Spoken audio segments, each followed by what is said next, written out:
I've had the TTR250 for about 4 years now. I originally bought it as a cheap spare trail bike. The idea is that I could use it as a spare bike and other people could also use it to learn on.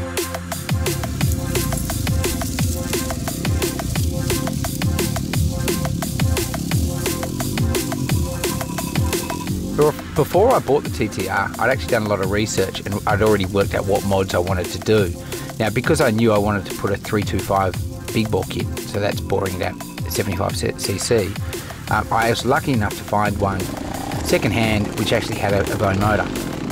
That was brilliant because I picked it up for about 1,500 bucks. It was a low-K bike, but otherwise it just needed some engine work. So I did all the engine work, which cost about the same as I would have needed to do with a fully working bike, but saved about $2,000 buying the bike in the first place. The best reference point for the TTR's performance probably comes when I compare it to an XR250 I used to own. So once it's a 325, it definitely has more bottom end and more mid-range. It just feels like more power all round.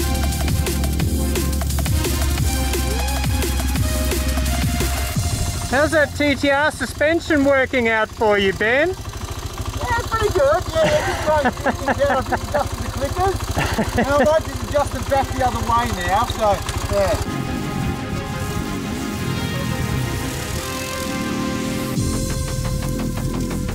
The problem with giving your bike more power is it just shows the unsuspended nature of the bike even more.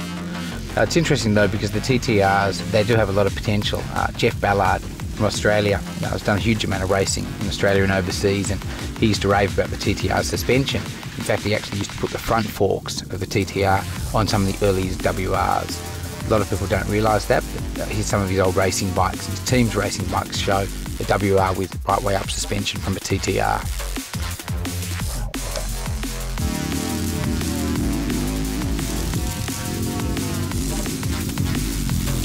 First thing I did with the TTR suspension was change the springs. I think the front springs are about 0.39 and I went to 0.44 just to suit my weight of about 80 kilos. Next thing I did is put gold valves in and I changed the oil from 5 weight to 10 weight.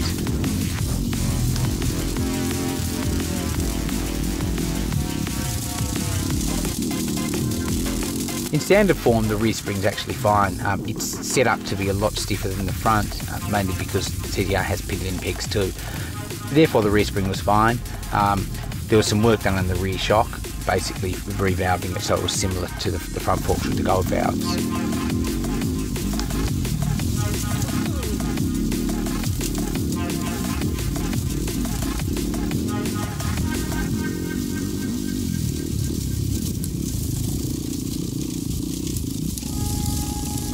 All up, the TTR is a really nice bike to ride. So when you're going slower, especially over rocks and that kind of thing, it's so plush, really comfortable, and you can go quite a bit faster and it's still very good. It only starts to get out of control when you're going really fast over rough ground, and that's when you'll notice its inadequacies compared to say a YZFX or a late model enduro bike.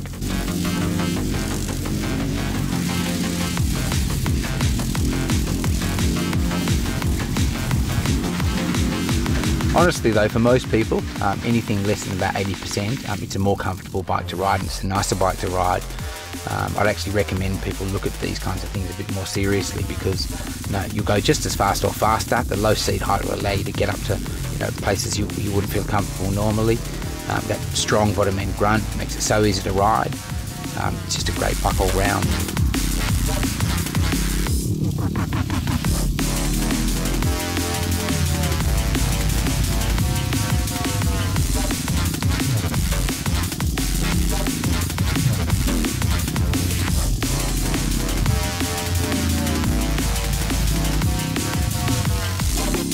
One of the best things about the TTR compared to the newer sort of trail style bikes is the weight.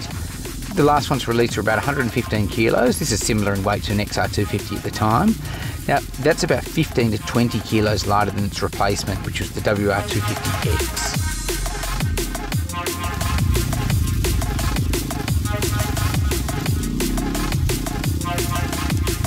Most of the Japanese trail bikes these days, there's not many of them left. There's the WR250X, there's the KLX, KLR, There's the TTR250, but they're all around 130 kilos, so they're big heavy slugs, and they're just nowhere near as agile and light as the TTR and XR.